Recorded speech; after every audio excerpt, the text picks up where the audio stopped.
the secret really isn't saying right things. The secret is listening to each other and learning from one another. And that's, again, why some people are incredible leaders, not because of anything other than the fact that they actually have learned to listen.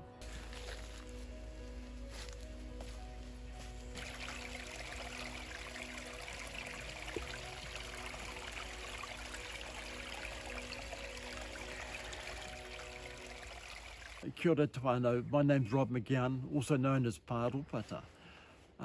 The big message really is this, that we are faced with climate change. It's not going to go away. What we have to accept is that we're not going to find the answers to the problems we've got out of the thinking that created them. What we need is a new start based on a new set of priorities, a different set of priorities, and that's what Tiwaiwaka offers.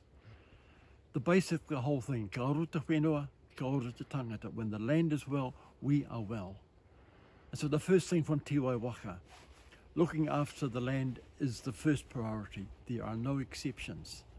We've got to work within the boundaries that the landscape provides. There's no choice about that. If we don't actually do that, we haven't got a future. The second thing is we're not the centre of the universe, but we are part of the family. The third thing to remember is we hear a lot of talk about Māori this and Māori that. Māori is found within the connections that enable life to thrive. So our job as humans is to care for those connections. I mean, a river is not a river just because we've got water running through it, or the money we spend trying to treat the water.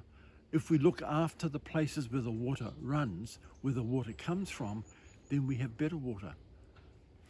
That's about connections. So our problem is ourselves. We've got to get over ourselves. We've got to put aside personal ambitions and actually work together.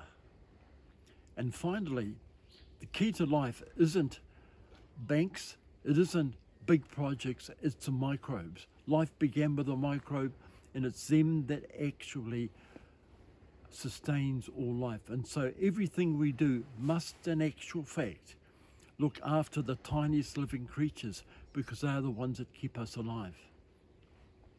Now, those principles are very clear. What we hope is that people who make decisions have them in mind every time they decide. So, and listening to them, they must not be afraid to lead. You know, our crisis isn't a crisis of management, it's a crisis of leadership. So if we can lead in a way that gives people hope, we can turn back climate change. But go back to the beginning, looking after the earth. Mother Earth, Papa Tuanuku, is the #1 priority, because unless she is well, we will not be well.